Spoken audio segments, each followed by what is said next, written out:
अच्छा। डायरेक्ट कुछ थ्रेटनिंग दे रहे थे। प्लीज मेरा वाला मत डालिए उसमें, प्लीज रिक्वेस्ट है दादा। ठीक है जी, ठीक है। बहुत दिक्कत हो जाएगा वरना मैं यहाँ पे रह नहीं सकता। मेरा मम्मी पापा को भी थ्रेटनिंग देके गया है। ये आवाज सुनी आपने? ये आवाज बताती है कि लोकतंत्र खतरे में तो है, पर ये खतरा चर्चा के केंद्र में नहीं है। ये आवाज बताती है कि अभिव्यक्ति की आजादी तो है, पर सबको नहीं।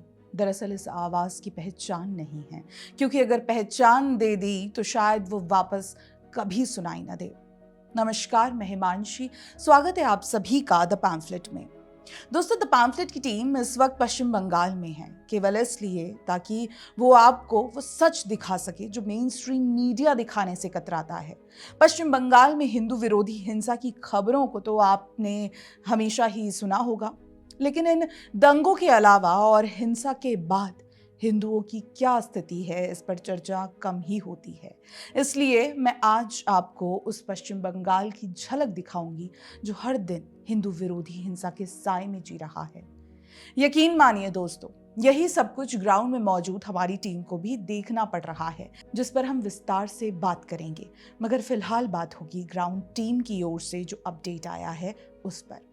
देखिए, ग्राउंड में हमारे संवाददाता प्रभात रंजन मिश्रा एक रिपोर्ट के लिए मुर्शिदाबाद गए थे, जहां उन्होंने एक व्यक्ति का इंटरव्यू लिया था। उस व्यक्ति की सुरक्षा के लिए हम उनकी आइडेंटिटी रिवील नहीं कर सकते, लेकिन आपको एक ऑडियो सुनाते हैं। किसने क्या क्या कह रहे हैं, क्या कह रहे हैं आप?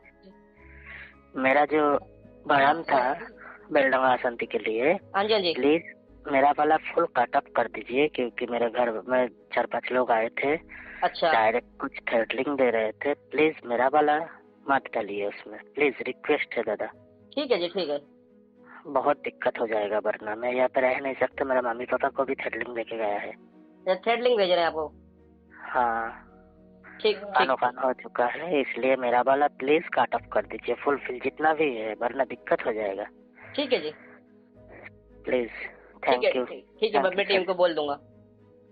प्लीज कट ऑफ कर दीजिएगा, वरना मैं रह नहीं पाऊंगा यहाँ पे। मेरा नहीं, मम्मी ठीक पापा ठीक। भी घर में रह नहीं पाएगा। ठीक है, ठीक है। इसीलिए आपको पहले ही बता दिया। आज रात के 9 बजे तक ऐसा ही चला, 7 बजे से 9 बजे तक। ये आपके साथ आज हुआ है, कल हुआ है ये? आज ही हुआ है। वो अच्छा, लोगों आज ही। को अच्छा, सुना। ठीक है सर। ठीक है। ठीक है जी, थैंक यू। जैसे कि आपने ऑडियो में सुन ही लिया होगा, हमारे संवाददाता प्रभात रंजन मिश्रा ने इसी व्यक्ति के साथ इंटरव्यू किया था, मगर उस इंटरव्यू को हम आप तक लेकर नहीं आ पा रहे, क्योंकि तृणमूल कांग्रेस की सरकार द्वारा पश्चिम बंगाल राज्य में लगभग सब कुछ असामान्य कर दिया गया है। ऐसे में व्यक्ति ने हमारी टीम के साथ मुर्शिदाबाद के बेलडांगा में एक मुस्लिम श्रमिक की झारखंड आत्महत्या के बहाने से हुई हिंसा का सच बताया था, जिसके बारे में टीएमसी की सत्ता से शक्तिशाली स्थानीय जिहादियों को पता लग गया। तो जैसे ही उन्हें पता चला कि इंटरव्यू में क्या बात हुई है, उन्होंने तुरंत उस व्यक्ति को धमकाना शुरू कर दिया। उसके घर तक जिहादी और टीएमसी के गुंडे पहुंच गए। अब आप इसी से समझिए राज्य में किस तरह का माहौल है। ये सिर्फ एक ही घटना नहीं है, ये पश्चिम बंगाल में ममता बनर्जी सरकार के तहत चल रही तानाशाही का एक छोटा सा उदाहरण है। क्योंकि एक तो पश्चिम बंगाल में तृणमूल कांग्रेस का एक छत्र राज्य है, और दूसरी तरफ एक तरह से मुख्यमंत्री ममता बनर्जी ने खुद कह दिया है कि मुस्लिमों की भीड़ पर उनका कोई नियंत्रण नहीं है। राज्य में लोकतंत्र का गला घोट दिया गया है। अभिव्यक्ति की आजादी या तो सिर्फ किताबों में बची है, या फिर टीएमसी के लोगों के पास गिरवी है।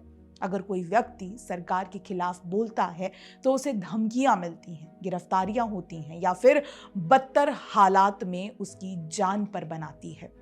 हमारी टीम ने ग्राउंड पर जाकर देखा है कि कैसे टीएमसी के शक्तिशाली लोग और पुलिस मिलकर लोगों को दबाते हैं। पुलिस प्रशासन का राजनीतिकरण लगभग पूरा हो चुका है। वो जनता की रक्षा करने के बजाय सत्ताधारी पार्टी के हितों की रक्षा कर रहा है। कई मामलों में शिकायतों के बावजूद एफआईआर दर्ज नहीं की जाती, या शिकायतकर्ताओं को पुनः धमकाया जाता है, और ये सब तब होता है जब व्यक्ति तृणमूल कांग्रेस के खिलाफ हो। पुलिस इस कदर सरकार के कब्जे में है कि राज्य की जनता अपनी सुरक्षा के लिए फोर्स, आर्मी, बीएसएफ जवानों से मदद की गुहार करती है, मानो राज्य की पुलिस पर भरोसा रहा ही ना हो। रहेगा भी कैसे?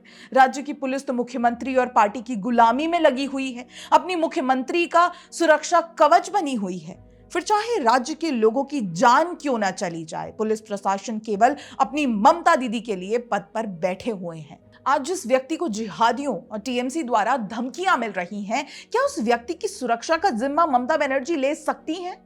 क्योंकि मुद्दा हमारी टीम की सुरक्षा का भी है। बंगाल में हमने देखा ही है कैसे पत्रकारों की आजादी के साथ खिलवाड़ होता है। ऐसे में हमारी टीम सच्चाई दिखाने निकली है। क्या ममता बनर्जी सरकार हमारी टीम की सुरक्षा की जिम्मेदारी ले सकती है? क्योंकि अक्सर ऐसा होता है कि जब भी पत्रकारों को बंगाल कवर करने भेजा जाता है तो उनकी सुरक्षा की चिंता अधिक बढ़ जाती है। ऐसे में मेरा ये कहना गलत नहीं होगा कि हर दिन किन्हीं नई चुनौतियों से निकलकर हमारी टीम आप तक खबरें लेकर आ रही है। यही सच्चाई है पश्चिम बंगाल की। अब आप अंदाजा लगाइए, जिस राज्य में खुले में धमकियां दी जा रही हैं उस राज्य में क्राइम कितना होगा।